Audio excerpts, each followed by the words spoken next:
David, let me know, what are those models and what are they defined by? Wow, well, thank you for having me, first of all. I'm really glad to be here with you, Antonio, at the 2016 Musikmesse in Frankfurt, Germany. We're from San Francisco, California. We love coming here, and what we do love coming here to do is bring some of the inspiration that made us want to be in this business and make musical instruments. And one of them is just great guitar players and being inspired. And we're lucky enough at Blueridge Guitars and SAGA Musical Instruments to have a really wonderful relationship with a lot of artists, and one of them, a very important one, is the name of John Jorgenson. A name may be unfamiliar to some, but familiar to others. I can assure you, and as you already know, those who know who John is know him very well, and I can assure you that some of the best guitar players in the world know that John is their favorite guitar player. And Brad Paisley would be one who would agree to that. So, John Jorgenson is such a special player, and his influences are so vast. So, and the kinds of products that we make sort of cover the gamut of different styles, different genres of music.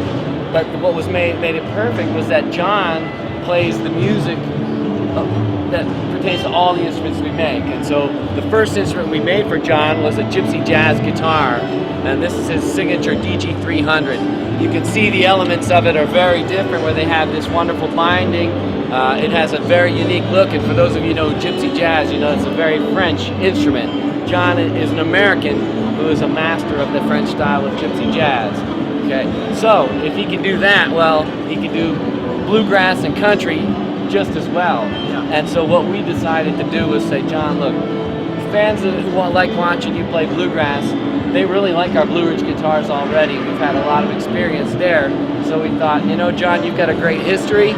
You're a Grammy award-winning artist with a band known as the Desert Rose Band, with founding members of the Byrds and the Dillards and all of these great, wonderful bands that have set the tone for what music is today back in the 40s and the 50s, and these guys inspired it to do it into the 80s and 70s and 80s. So this is a representation of the John Jorgenson signature model. We call it the Desert Rose model, and this is a very unique instrument where we were applying features together that had never been done before. For example, this guitar, if you look closely, maybe hard to see from there, the sound hole is slightly larger. And for those of you who are into bluegrass and music, there was a guitar player by the name of Clarence White.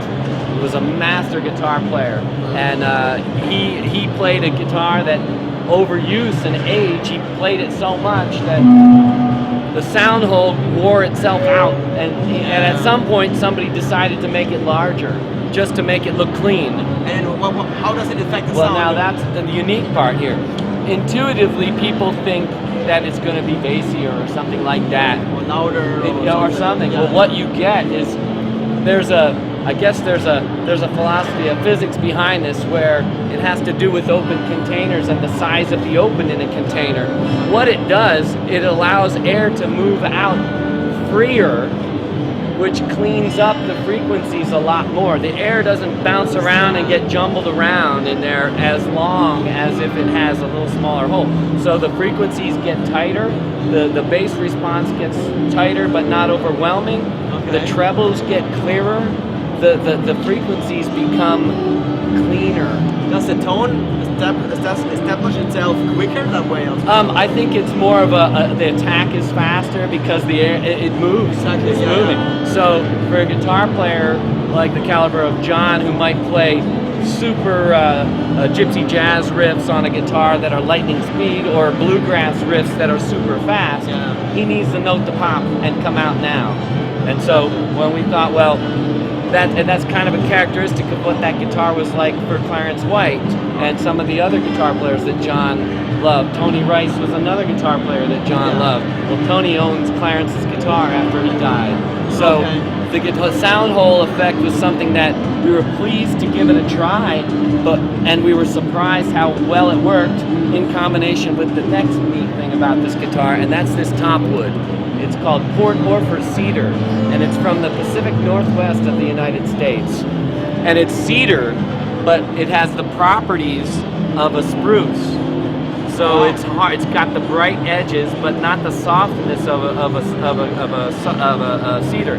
So then you got them combined. So now you have this top wood that's got this warm capability, but the articulate nature of a spruce with the combination. Just something magic happened with this guitar. And then so the tone was clear and it was bright and it was complex. Yeah.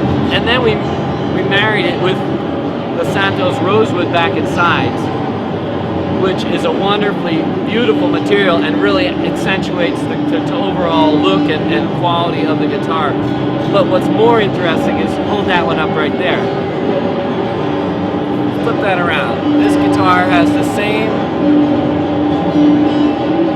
back and side wood as this one. Very high quality Santos rosewood, and really it's cosmetic in this sense because it's sort of a matching set, you know, where you have these guitars that have similar bindings, the Dalmatian tortoise binding on the Santos rosewood back and sides, but in an effort to make this be more dreadnoughty than jazzy, we decided to go with these materials. And as I said, they hadn't been done before by anyone else, not this combination and not with the engineering of the sound hole. And I sure wish you all were here to try this because this guitar is a special guitar. Well, it's going to be available from now on, right? It's available from now on. It's on the market. And